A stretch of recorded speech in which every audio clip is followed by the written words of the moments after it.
नमस्कार दोस्तों, स्वागत है आपका इस यूट्यूब चैनल में। आज मैं आप लोगों को पढ़ाऊँगा 1861 ईस्वी का भारत परिषद अधिनियम।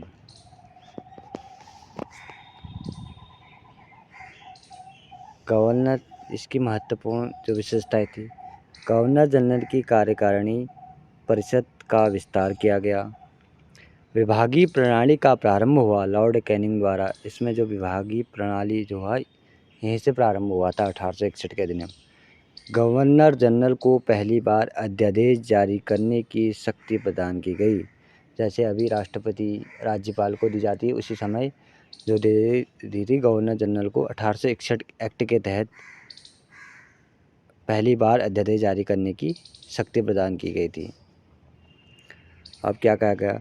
गवर्नर जनरल को बंगाल, उत्तर पश्चिमी सीमा प्रांत तथा पंजाब में विधान परिषद स्थापित करने की शक्ति मिली थी इसी एक्ट 1861 भारत परिषद अधिनियम के तहत। इसके द्वारा कानून बनाने की प्रक्रिया में भारतीय प्रतिनिधियों को शामिल करने की शुरुआत हुई। यहीं से वायसराय कुछ भारतीयों को विस्तारित परिषद में गैर सरकारी सदस्य के रूप में नामांकित कर सकता था। जो वायसराय को यह पावर दी गई कि जो गैर सरकारी सदस्य थे उसे नामित कर सकता था अपने विधान परिषद में 1861 के तहत।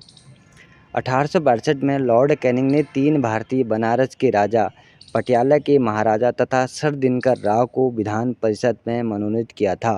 पहली बार किया था लॉर्ड कैनिंग ने।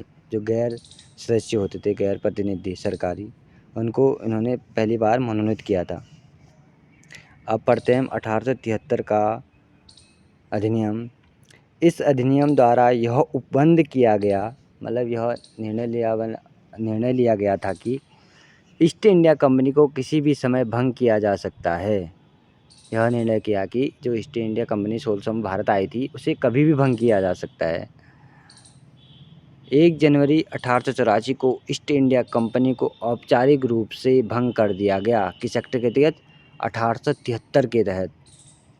अब पढ़ते हैं हम शाही उपाधि अधिनियम 1876। 28 अप्रैल 1876 को एक घोषणा द्वारा महारानी विक्टोरिया को भारत की सामग्री घोषित किया गया 1876 के एक्ट के तहत। इस अधिनियम द्वारा गवर्नर जनरल की केंद्रीय कार्यकारिणी में 6ठे सदस्य की नियुक्ति कर, इसमें 1876 के शाही उपाधि अधिनियम के तहत 6ठे सदस्य की नियुक्ति की गई थी। उसे लोक निर्माण विभाग का कार्य सौंपा था, जो PWD, वर्तमान में PWD कहते हैं जिसे। अब पढ़ते हैं 1892 का भारत परिषद अधिनियम। इस एक्ट के द्वारा इसके द्वारा राजस्व, व्यय अथवा बजट पर बहस करने की कार्यकारी परिषद से प्रश्न पूछने की शक्ति प्रदान की गई। पहली बार जो बजट पर प्रश्न पूछने की शक्ति दी गई किस एक्ट के तहत दी गई थी? क्वेश्चन बन सकता था 1892 के तहत। इस अधिनियम के द्वारा अप्रत्यक्ष चुनाव प्रणाली की शुरुआत हुई। पहले प्रत्यक्ष होते थे, अब इसके द्वारा अप्रत्यक्ष चुनाव प्रणाली की शुरुआत 1876 के तहत हुई थी। Thanks friends. कैसा लगा आपको ये वीडियो?